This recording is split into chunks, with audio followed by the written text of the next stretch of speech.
मतलब आपका टांग खींच ही लेंगे। अगर आप डिमोरलाइज हो गए तो आपको आगे वो बढ़ने नहीं देंगे। फिर भी आप नहीं माने, बढ़ते गए। एक दिन जब आप नेता बन जाएंगे या सफल हो जाएंगे, मुख्यमंत्री प्रधानमंत्री बन जाएंगे, तब वो पहुंच जा रहे, भैया मैं वही हमारे गांव में आए थे ना आप, अरे भूल गए आप। मतलब अपनी जो है वो दिखाना शुरू कर देंगे। तो ये मतलब समाज की कंडीशन है। बुद्ध जब घर से निकले ना, घर वालों ने रोका, बाहर वालों ने रोका, थोड़ी दूर पे गए, छोटे छोटे राजाओं ने रोका। एक राजा तो ऐसा मिल गया, बोले अरे बुद्ध कहाँ जा रहे हो, तुम भटके हो, तुम तो क्या कहते हैं, अगर अपने पिता से तुम्हारी नहीं पटती है ना, तो एक काम करो कि मेरी बेटी अकेली है, मैं शादी कर देता हूं, मेरा राज्य तुम्हारा है, ले लो, और जब तुम्हारे पिताजी जाएंगे छोड़ के पृथ्वी को, यहाँ को, इस पृथ्वी को, तो तुम वो भी ले लेना, डबल गुना फायदा हो जाएगा। तो बुद्ध आगे बढ़ गए, पकड़े रहो अपना जो तुम, और आगे गए। तो जहां लोग पहचानते थे उनको वहीं रोकते थे कि तो राजा का बेटा यहाँ कहाँ घूम रहा है। तो एक काम किया उन्होंने, अपना मुंह सब मुड़वा लिया सरोवर, और शकल वकल सब बदल ली कि अब कोई नहीं पहचानेगा, ना कोई टोकेगा मुझे, जहां मर्जी वहीं घूमूंगा भटकूंगा। तो मैं आपसे ये पूछना चाहता था, इतने बड़े राजा के बेटे, और वो त्याग करने को क्यों परेशान थे, और क्या किया उन्होंने अपनी जिंदगी में, सोचना पड़ेगा हमें। मतलब मेरा ये है, जहां पे त्याग का विषय है, तो उसी त्याग का बहाना लेकर गद्दार लोग भी आते हैं समाज में, आते हैं ना सर, और उसी त्याग का बहाना लोग अच्छे लोग भी आते हैं। तो ये ध्यान आपको रखना है कि कहीं गद्दार को चुन न ले और अच्छे लोग को छोड़ न दें, क्योंकि बहुत देर के बाद, बहुत दिनों में अच्छे लोग पैदा होते हैं और कुछ करने की ठानते हैं, समझ रहे ना। और आपने नहीं पहचाना मुझे या उस अच्छे व्यक्ति को जो अच्छा करना चाहता है, तो मैं बता रहा हूं कोई व्यक्ति निराश हो जाएगा, परेशान हो जाएगा, और अंत में आप उसको गाली भी देंगे, अरे आए तो थे, कुछ कर लिए क्या, आपने साथ नहीं दिया दादा, लेकिन आप ही कहेंगे आए तो थे, कुछ कर लिए क्या। सारा कुछ आपकी ओट से होता है, आपके साथ से होता है, आप साथ देने को तैयार नहीं हुए, मेरी बात समझने को तैयार नहीं हुए, और उसके बाद आप कहेंगे कुछ कर लिया क्या। मैं क्या करूं, मुझे बताओ, मैं क्या करूं, इस बच्चे को मुझे पढ़ाना है, मुख्यमंत्री कोई और है, प्रधानमंत्री कोई और है, विधायक कोई और है, बताओ मैं इसको कैसे पढ़ा दूं, किसकी जिम्मेदारी, उनकी जिम्मेदारी है ना, बताता हूं जिम्मेदारी कैसे। तो मेरा ये कहने का मतलब, सबसे ज्यादा इंपॉर्टेंट आपका माइंड होना चाहिए, सोचने समझने की क्षमता। और एक बात और बता दूं कि ये व्यवस्था है, राजनीतिक व्यवस्था है। अगर इस बच्चे को कल मैं पढ़ा दूंगा, मान लो मुख्यमंत्री मेरा है थोड़ी देर के लिए, तो ये कल बच्चा मेरे बराबर बैठेगा, बात करेगा, मैं गलत बोलूंगा तो तू तड़ाक भी करेगा, ठीक है ना, और बोलेगा कल आरपी मौर्य पीछे हटो, हम यहाँ पे नेतागिरी करेंगे, हम मुख्यमंत्री बन के दिखाएंगे, जैसे आज मैं सीना चौड़ा करके घूम रहा हूँ, और समझ रहे हैं ना। तो जो मैं बोल रहा हूँ मेरी पढ़ाई लिखाई का रिजल्ट है दादाजी, समझ रहे हैं ना। अगर मैं पढ़ा लिखा नहीं होता तो इस जुबान से जो ये भाषा निकल रही ना, कोई मतलब ही नहीं था निकल। तो सरकार ये चाहती है कि हमारे समाज के जो बच्चे हैं, मतलब भारतीय समाज की, वो पढ़े लिखे ना, जितना ज्यादा अनपढ़ रहेंगे उतना ही बढ़िया हमारी व्यवस्था चलेगी। और जो पढ़ाई लिखाई का ड्रामा चल रहा है ना, ये केवल ड्रामा है, मैं आपको बता दूं। अब बाकी आप अपने बच्चे को कितना पढ़ा लेते हो ये आपके ऊपर डिपेंड करता है, लेकिन जब व्यवस्था ही नहीं रहेगी तो पढ़ाओगे क्या, खाक पढ़ाओगे, स्कूल ही नहीं है, कहां पढ़ाओगे।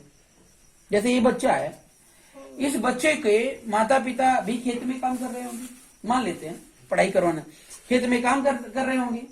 अगर उनके पास पैसा पूरा हो और वो चाह लें कि इस बच्चे को मैं आईएएस बनाऊंगा, पीसीएस बनाऊंगा, या क्या अमिताभ बच्चन को सब जानते हैं ना, अमिताभ बच्चन से और बड़ा जो मैं अभिनेता बनाऊंगा, इस बच्चे के माता पिता ने सोच लिया या बच्चे ने सोच लिया थोड़ी देर के लिए, और इसके अंदर कला भी है। अब इस बच्चे के माता पिता कहां तक इसकी मदद करेंगे, पैसा देंगे, मान लो पैसा रखे हुए हैं, पैसा दे तो सकते हैं, लेकिन परवरिश कौन देगा अमिताभ बच्चन को पीछे करने के लिए, परवरिश तो चाहिए ना।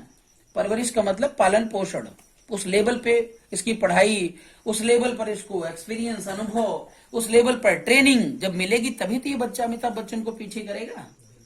भाई आर्मी में जाना है, बिना दौड़ लगाए आर्मी में चले जाओगे, दौड़ तो लगाना पड़ेगा ना आपको। तो दौड़ लगाने के लिए टीचर की ट्रेनिंग तो चाहिए ना। अब टीचर की ट्रेनिंग इस बच्चे के माता पिता जो खेत में काम करते हैं, अमिताभ बच्चन की ट्रेनिंग देंगे इस बच्चे को, बताइए आप मुझे, संभव है? नहीं, नहीं है ना। तो इस बच्चे को ट्रेनिंग देने की जिम्मेदारी किसकी होनी चाहिए? सरकार की होनी चाहिए, होनी चाहिए ना। लेकिन सरकार अपनी जिम्मेदारियों से बेखबर है।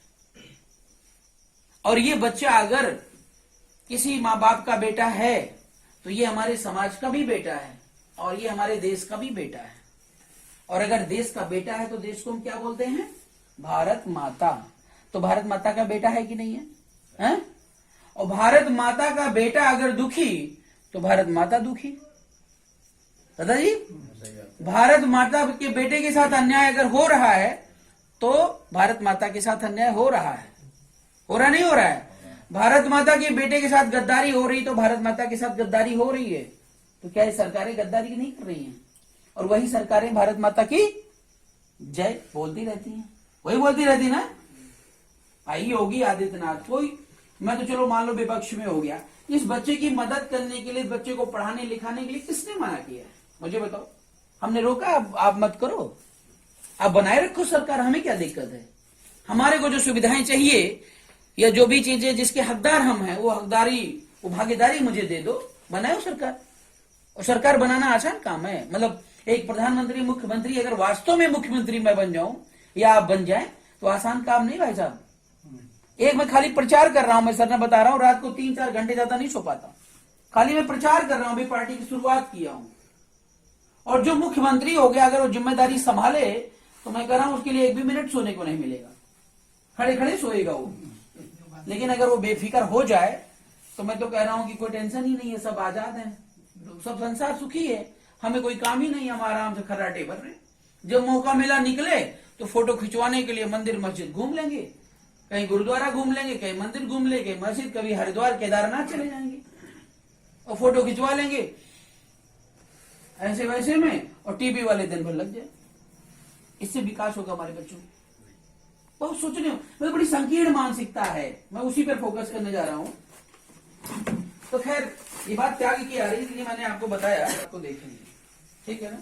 क्योंकि मेरा दिमाग बहुत तेज चल रहा है और आपका भी चलना अगर शुरू हो जाए तो समस्या का समाधान हो जाएगा। होगा नहीं होगा? मैं आपको किसी चीज के लिए प्रेशर नहीं दूंगा, मैं आपको कोई चीज गलत नहीं बताऊंगा, लेकिन आपको गलत लगे तो बता दीजिए, जरूर बता दीजिएगा कि हाँ यहाँ गलत हो रहा है। समझ रहे नहीं? आप बिल्कुल स्वतंत्र हैं।